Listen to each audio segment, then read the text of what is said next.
Welcome back to Fusty Stories. Don't forget to like, subscribe, and get ready for another story you won't forget. Let's dive back to the story. Victoria Bennett's life had been one of quiet dignity. Even after the accident that left her confined to a wheelchair, her home was immaculate. Her days structured around work, therapy, and the few friends who had remained loyal. Yet nothing could prepare her for the cold indifference of her husband, Edward Harrington, once a man of charm and passion. Edward's love had turned bitter the moment he realized Victoria's beauty had faded after the accident. That night, at a lavish gala in central London, Victoria felt a surge of courage. Dressed elegantly in a gown that hid her crutches, she wheeled herself into the room, determined to greet her husband, to remind him, albeit gently, that despite everything, they were married. As she approached Edward, who was laughing with high-profile investors and board members, she softly said, "Good evening, Edward. May I introduce myself? Your wife." Her voice was calm, but her heart thudded violently with anxiety. Edward's face contorted with irritation as he turned toward her, his smile vanishing instantly. He leaned slightly closer to the men around him, as if shielding them from her presence. "Who is this lunatic?" he said loudly, dismissing Victoria's presence like an unwanted ghost. The room fell silent. The investor's eyes darted between Edward and the woman he had called a wife. Victoria felt a sting of betrayal unlike any she had known. Humiliation surged through her chest, yet she refused to cry in public. She offered a gentle nod and wheeled herself away, leaving Edward to the laughter of his peers. That night, as Victoria returned home, her body ached not only from the physical strain of maneuvering her wheelchair, but from the crushing reality that the man she had loved for years now treated her with the coldest cruelty imaginable. Edward Harrington's temper had always been sharp, but had grown vicious in the months following Victoria's accident. At home, he demanded perfection, obedience, and now, his social satisfaction. He had long grown tired of a wife who could not walk beside him at galas, dinners, and board meetings. Charlotte Evans, Edward's mistress, had become his lifeline to society, her slender frame and sparkling laughter a perfect contrast to Victoria's crippled body. The evening of the gala had pushed him over the edge. Victoria, in her quiet strength, had dared confront him in public, reminding him of a bond he no longer wished to acknowledge. That night, the humiliation had festered into fury. When Edward found Victoria on the staircase, quietly wheeling herself upstairs, his voice thundered through the house. "I warned you never to call me your husband," he screamed, eyes blazing with anger. In a moment of unrestrained violence, Edward grabbed Victoria by the arm, shoving her down the staircase. The world seemed to tilt violently as pain exploded through her body. She screamed, a guttural, desperate cry that went unanswered. Edward didn't even glance back. He dressed hurriedly, stepping out to meet Charlotte for their celebration, leaving Victoria crumpled at the foot of the stairs. Every bone in her body screamed, every nerve burned, yet a different fire kindled in Victoria's chest, a fire of resolve. No longer would she endure a life defined by humiliation and cruelty. In the shadows of the staircase, amidst the pain and broken pride, Victoria whispered to herself, "Enough is enough. I will rise again, and he will pay for every insult, every strike." By the time Edward returned that night, Victoria's mind was already scheming, a plan forming that would turn her life in his upside down. The next morning, Victoria summoned her assistant, Thomas Clark, a man of unwavering loyalty and discretion. Thomas had been with her since before the accident, knowing both her strengths and her vulnerabilities. She explained, her voice steady despite the lingering pain, that it was time to reclaim what was rightfully hers.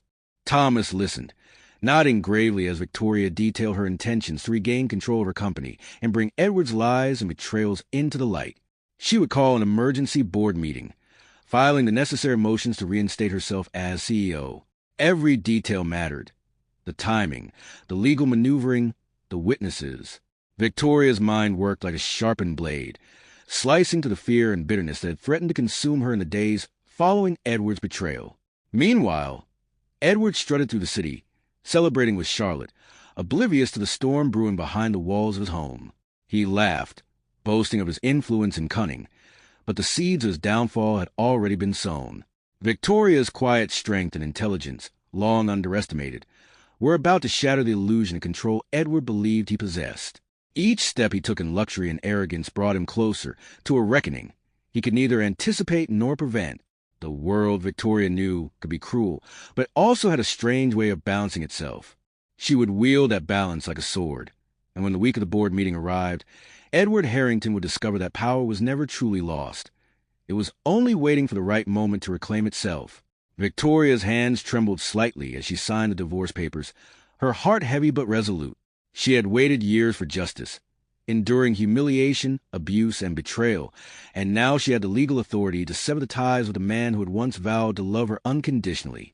Edward, of course, treated the proceedings with mockery. He laughed at her, sneered, and made derisive comments, convinced that her disability had stripped her of any power or threat. But Victoria knew better. Behind her composed exterior was a woman who had suffered deeply, but whose mind was sharp, precise, and unyielding. She filed the documents with the court, her resolve firm, every signature a declaration of independence and a warning to the man who had dared to demean her. Thomas Clark handled the board notifications, ensuring that every motion, every agenda point, and every document was perfectly aligned for maximum impact. Victoria's strategy was meticulous. She would return to the company not as a shadow behind Edward's ego, but as the rightful CEO, a position Edward had foolishly ignored and belittled. Every detail mattered. Timing, optics, and the careful orchestration of the board's perception. She understood the psychology of power, and Edward, blinded by arrogance, had failed to anticipate the return of a woman scorned but unbroken. As she wheeled herself into her study that evening, Victoria felt a mixture of pain and anticipation. The coming week would decide the fate of Edward Harrington, and this time there would be no escape. The following week arrived with electric tension, the air thick with expectation and curiosity. The boardroom, a grand chamber of polished oak and leather-bound chairs, had never seen a gathering like this. Victoria, impeccably dressed and calm, wheeled herself to the head of the table, the embodiment of quiet power. Every eye turned toward her, a mixture of recognition, surprise, and anticipation. Edward Harrington, seated confidently, believed himself in control. He smirked at the whispers among the board members, convinced they would rally behind him and ignore the woman who had, in his mind, become irrelevant. But as Victoria's presence commanded attention, the truth began to settle like a storm cloud over Edward's smug composure. Victoria began her presentation with precision, detailing quarterly reports, strategic plans, and the financial mismanagement that had occurred during Edward's tenure. The board members listened intently, impressed by her insight and authority. Each word, each calculated reveal, chipped away at Edward's facade of power. He shifted in his seat, realizing too late that he had underestimated her intelligence, her resilience, and her sheer determination. By the time Victoria concluded her presentation, the room's allegiance had shifted entirely. The board had recognized the rightful leader, and Edward's reign of arrogance and cruelty began to crumble under the weight of his own misjudgment. Victoria's journey of pain was far from over, but in that moment, she tasted the sweet thrill of justice beginning to unfold. Edward Harrington's anger flared like a wildfire, his face pale with shock and rage as the board unanimously acknowledged Victoria's authority. He tried to protest, to argue, but each objection was met with cold logic and precise evidence of his mismanagement and betrayal. The humiliation was complete. His peers, the very people whose approval he had valued above all else, now saw him for what he truly was, a selfish, cruel man blinded by arrogance. Victoria, poised and unshaken, watched him struggle, every gesture and word a testament to his unraveling control. It was a bitter irony that the man who had once demanded respect now faced the judgment of those who finally saw through his facade. Charlotte Evans, Edward's mistress, received the news with equal shock. Her demanding nature, her reliance on Edward's power and wealth, could not withstand the revelation of his downfall.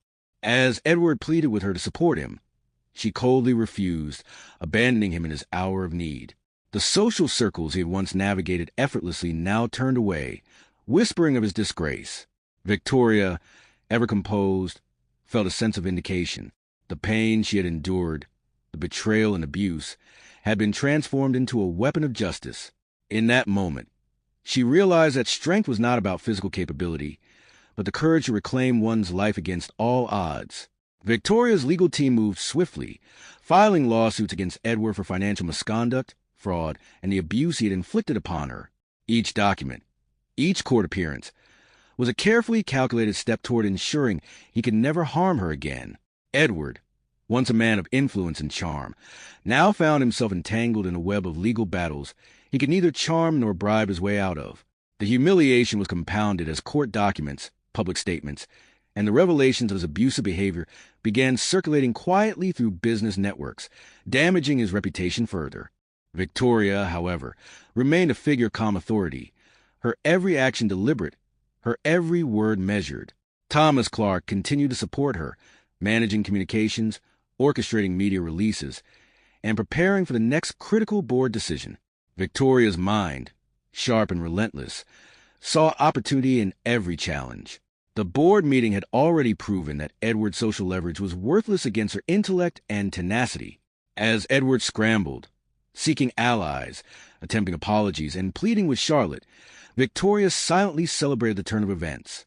She had endured cruelty, humiliation, and betrayal, yet here she stood, victorious not just in business, but in reclaiming her dignity and autonomy. Her journey was far from over, but the tide had irrevocably shifted. Edward Harrington's life began to crumble rapidly. With Charlotte gone, his finances dwindling, and the board aligned entirely with Victoria, he found himself powerless. The man who had once paraded wealth and influence now faced public disgrace, financial ruin, and social ostracism. He tried desperately to reach out to Victoria, to plead for mercy, but her resolve was unyielding. Each attempt he made only reinforced her determination to ensure that he would never rise again, that the cruelty and indifference he had shown would have lasting consequences. The tables had turned completely, and Edward, for the first time in his life, understood the consequences of his actions. Victoria, meanwhile, began consolidating her power. She reinstated her decisions within the company, implemented new strategies, and ensured that Edward's legacy of neglect and mismanagement was erased. Employees, who had suffered under Edward's erratic leadership, now flourished under Victoria's competent guidance. Her vision, previously ignored and underestimated, began to manifest with remarkable clarity. Every success, every regained asset, and every regained authority was a silent message to Edward. Cruelty has its cost, and intelligence and resilience are never to be underestimated. Victoria had endured, she had planned, and now she was victorious. Months passed, and Victoria focused on healing, both physically and emotionally. The pain from her accident lingered, but her spirit grew stronger each day. She attended therapy, slowly regaining mobility and, more importantly, reclaiming her confidence. Edward, in contrast, struggled with his new reality, ostracized, penniless, and abandoned by Charlotte. The man who once dictated the fates of others now faced the harshest lesson life could teach. Betrayal, arrogance, and cruelty eventually yield to justice. Victoria's patience had been her weapon. Time had revealed the stark contrast between the consequences of her strength and his recklessness. Thomas Clark continued to be her anchor, guiding her decisions, handling sensitive communications, and ensuring that Edward's attempts at reconciliation were strategically ignored. Victoria's vision extended beyond personal revenge. She sought to rebuild her life, to thrive despite past pain, and to ensure that no one could ever diminish her worth again. Every day of patience had fortified her resolve, sharpening her intellect and strengthening her leadership. She understood that true victory was not just in regaining what was lost, but in emerging from adversity with greater power, insight, and dignity. Edward Harrington's fall was complete, and Victoria's rise was unstoppable. Victoria began walking again, her legs regaining strength after months of intense physical therapy. Each step was a testament to her perseverance, a symbol of her triumph over adversity. No longer defined by the accident, she moved with grace, her presence commanding attention and respect wherever she went. Her company flourished under her leadership, and her influence expanded beyond her own walls. The pain of betrayal and abuse lingered, but it no longer held her captive. Every action she took was deliberate, every decision a reflection of the woman she had become. Resilient, intelligent, and unbreakable, Edward Harrington, meanwhile, remained a shadow of the man he had once been. Attempts to reconnect, to plead, or to regain lost status were met with firm rejection. Charlotte had abandoned him. The board had turned completely against him, and the courts had sanctioned him for his past misdeeds. Victoria's journey had not only restored her life, but had taught her the depth of her own strength. As she wheeled herself through her office one morning, Thomas by her side, she realized that this was more than a victory over Edward. It was a victory over fear, humiliation, and limitation. For Victoria Bennett, life was no longer a struggle to survive. It was a journey toward reclaiming joy, power, and dignity. Edward Harrington had reached the lowest point in his life. The man who once commanded boardrooms and gala events now wandered aimlessly through his empty apartment, haunted by memories of wealth, power, and the cruelty he'd inflicted on Victoria Bennett. Charlotte Evans had vanished without a trace, leaving him penniless and rejected. The humiliation gnawed at him relentlessly. He realized that Victoria's strength had outmatched his arrogance at every turn, yet pride still lingered. One evening, he tried once more to contact her, sending messages filled with desperation, flattery, and false remorse. Every word, every plea was meticulously ignored. Victoria had learned that power was not just about wealth or position. It was about control of one's own life, and Edward would never regain that control. Victoria, however, remained unshaken. She focused on her recovery, business, and emotional well-being. Every step she took toward walking fully again felt like a small victory over the man who had tried to destroy her. Thomas Clark reminded her constantly that patience was key and that Edward's desperation only made her victory sweeter. Victoria had transformed her pain into strategy. Each day of ignoring Edward's pleas reinforced her autonomy. She knew that any contact with him would only risk undoing the careful balance she had restored. Instead, she continued to strengthen her company and her body, relishing in the knowledge that Edward's dependence on her forgiveness would never be fulfilled. Her silence became her loudest declaration of power, a statement that Edward Harrington was no longer capable of controlling her life. The board had fully embraced Victoria's leadership. Every department thrived under her guidance, reflecting her meticulous attention to detail and strategic foresight. Edward's earlier mismanagement was exposed, and the financial reports, once manipulated to hide his negligence, were now transparent under Victoria's control. The board members, initially hesitant about her abilities post-accident, had witnessed her brilliance firsthand and became vocal supporters. Victoria's influence extended beyond mere operational efficiency. She had restored the company's reputation in the eyes of investors and clients alike. It was clear that her tenure as CEO would not only continue, but surpass anything Edward had ever imagined possible. Edward, by contrast, had become a cautionary tale within corporate circles. His prior charm and influence could no longer mask his failures and personal flaws. Every meeting he attempted to attend was met with awkward silence or polite dismissal. Colleagues and associates who once admired him now viewed him with pity or disdain. Victoria had anticipated this fall from grace and executed it with precision.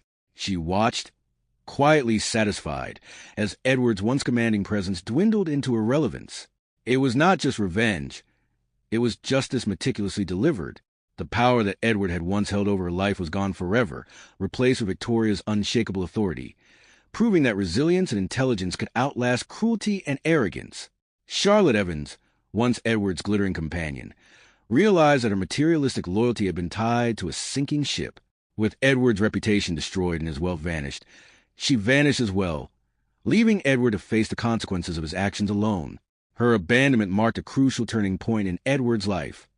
The superficial love he had counted on proved fragile, and he could no longer manipulate others to cushion his failures. Victoria observed this quietly, understanding that the unraveling of Edward's personal life was as much a victory as the professional domination she had reclaimed. Every abandonment, every rejection, reinforced the message that cruelty and betrayal yield only isolation. Victoria, now stronger and more resolute, continued to focus on her company and her personal recovery. Physical therapy and rigorous exercise allowed her to begin walking unaided, symbolizing her reclaiming of freedom in every aspect of her life. The loss Edward suffered was a testament to the justice Victoria had orchestrated, not in vengeance, but in measured, strategic restoration of her own life. Thomas Clark ensured that every move, every legal maneuver, and every board decision fortified Victoria's position. Edward Harrington, stripped of all pretense, had nowhere to turn. In the quiet of her office, Victoria felt a profound sense of empowerment, knowing she had transformed years of suffering into a foundation for lasting authority and dignity. Edward's remaining hope lay in legal retaliation, though it was futile. He attempted to file counterclaims against Victoria, citing alleged injustices during their marriage, but Victoria's team had meticulously documented every act of abuse, neglect, and financial mismanagement. The courts, presented with overwhelming evidence, dismissed Edward's claims outright. The man who had once wielded authority over people and corporations now faced a legal system that would not protect his ego or mistakes. Victoria, poised and dignified, attended each hearing with unwavering calm, her presence a silent reminder of Edward's failings. Every courtroom victory was not just about money or position. It was a moral and psychological triumph, one that Edward could neither charm nor intimidate his way out of. Thomas Clark's meticulous planning ensured that the legal process moved efficiently. Victoria's strategy was flawless. She left no room for ambiguity or manipulation. Edward's arguments, fueled by desperation and pride, crumbled against the strength of her preparation and evidence. The media, informed discreetly of the proceedings, began to notice the contrast between the once powerful Edward Harrington and the unbroken Victoria Bennett. Public perception shifted dramatically. Victoria had transformed from a victim of cruelty to a symbol of resilience, intelligence, and dignity. By the time the hearings concluded, Edward's legal power had been nullified, his social standing irreparably damaged, and his personal relationships shattered, leaving him utterly alone. Victoria's focus shifted from legal victories to personal empowerment. Her body, once confined by accident, began to regain strength. Each step she took was symbolic, each movement a testament to her resilience. Beyond physical recovery, she rebuilt her social and professional networks, reinforcing her role as a respected and capable CEO. Employees who had once doubted her abilities now regarded her with admiration, inspired by her recovery and unyielding leadership. Victoria understood that true power came from both mental acuity and physical capability, and she pursued both with relentless determination. Edward, left isolated and destitute, wandered through London's high society events, ignored and ridiculed. Every attempt to reclaim his former influence failed. The man who had once taken pride in walking beside Victoria at galas and parties now found himself invisible, powerless, and forgotten.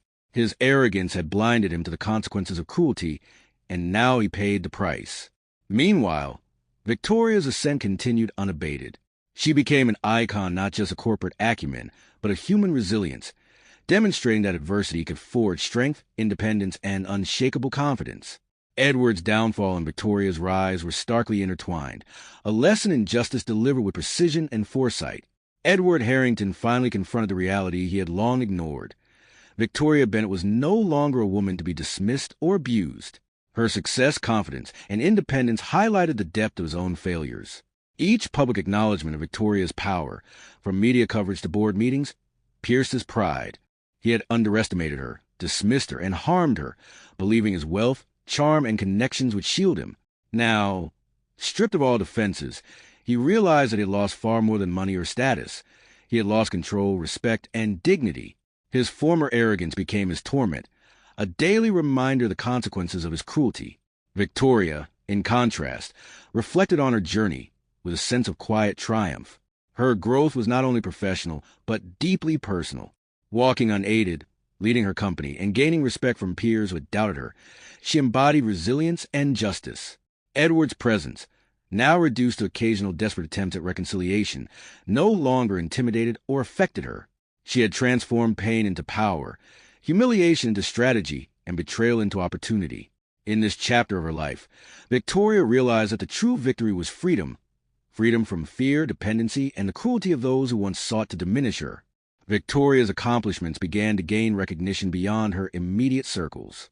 Articles in business magazines and interviews highlighted her resilience, intelligence, and strategic brilliance. Edward's failures were implicitly contrasted, further humiliating him in public perception. The social world that had once elevated Edward now celebrated Victoria, a woman who had endured abuse and emerged triumphant. Every accolade reinforced a lesson Edward had ignored for years. True respect and power cannot be bought, coerced, or taken by force. They must be earned, and cruelty erodes both. Edward, desperate to salvage what little remained of his reputation, approached Victoria one final time. His entreaties, full of contrition and begging, were met with polite refusal. Victoria's silence was deafening. She had no need for reconciliation, no desire to revisit past trauma. Instead, she focused on her life, her recovery, and her vision for the company. Edward's downfall was complete, and Victoria's vindication absolute. The world watched as a woman's scorn rose to unprecedented heights, proving that resilience, intellect, and self-respect could overcome the harshest betrayals and the deepest cruelty. Victoria's mobility continued to improve, each step a metaphor for reclaiming autonomy over her life. No longer relying on crutches or assistance, she embraced physical freedom, alongside her regained corporate power. The act of walking unaided through her office, across London streets, and into social events symbolized not only recovery, but mastery over her past limitations. Edward's inability to walk beside her at galas, once a point of pride for him, now underscored the full reversal of power. Victoria moved confidently, her presence commanding attention and respect, a living testament to resilience and justice. Edward's attempts to reconnect or apologize were consistently rebuffed. Every encounter reminded him of the life he had destroyed, the relationships he had lost, and the respect he would never regain. Charlotte's abandonment, the board's loyalty to Victoria, and the public's admiration for her accomplishments made his isolation complete. Victoria, meanwhile, embraced her freedom fully. Each day of walking unaided, leading her company, and reclaiming her life became a celebration of endurance, intelligence, and empowerment. Edward Harrington's shadow no longer loomed. Victoria Bennett was walking free, literally and figuratively, into a future she had fought tirelessly to secure. Victoria began mentoring young women in business, sharing lessons learned from betrayal, resilience, and leadership. Her experiences became a roadmap for others facing adversity, demonstrating that setbacks, abuse, and humiliation could be transformed into strength and influence. The company thrived under her leadership, now stronger than ever, with employees inspired by her example. Edward Harrington, a cautionary tale of arrogance and cruelty, was no longer part of her narrative, a relic of a past she had decisively left behind. Thomas Clark remained by her side, not just as an assistant, but as a trusted advisor and friend. Together, they implemented strategies to expand the company internationally, solidifying Victoria's legacy. Each success was a silent victory over the years of suffering she endured. Edward's fall served as a constant reminder of the consequences of cruelty, while Victoria's ascent symbolized the triumph of intelligence, resilience, and dignity. Her life, once defined by betrayal and limitation, now stood as a beacon of empowerment and justice. Victoria Bennett, fully walking and fully empowered, stood at the pinnacle of her life. Her company flourished. Her reputation was impeccable, and her past, though never forgotten, no longer held dominion over her. Edward Harrington, destitute and abandoned, remained a symbol of arrogance undone by cruelty. The finality of their divorce, the legal victories, and the public acknowledgement of her leadership marked the completion of Victoria's journey from victim to victor. Every step she took, both literal and figurative, symbolized a life reclaimed, a power regained, and a dignity restored. The world around Victoria had shifted. She was no longer defined by physical limitations, betrayal, or societal expectations. Edward's absence, Charlotte's abandonment, and the corporate triumphs reinforced the truth she had fought to establish. Resilience, intelligence, and self-respect could outlast cruelty, manipulation, and temporary power. As Victoria walked into her office that morning, her head held high and her steps confident, she knew her life was hers alone. The pain, the struggle, and the betrayal had shaped her, but they did not define her. Victoria Bennett had emerged victorious, free and unstoppable, an enduring testament to strength, justice, and the power of the human spirit. That's all for today. Like, subscribe, and see you in the next episode. Stay tuned.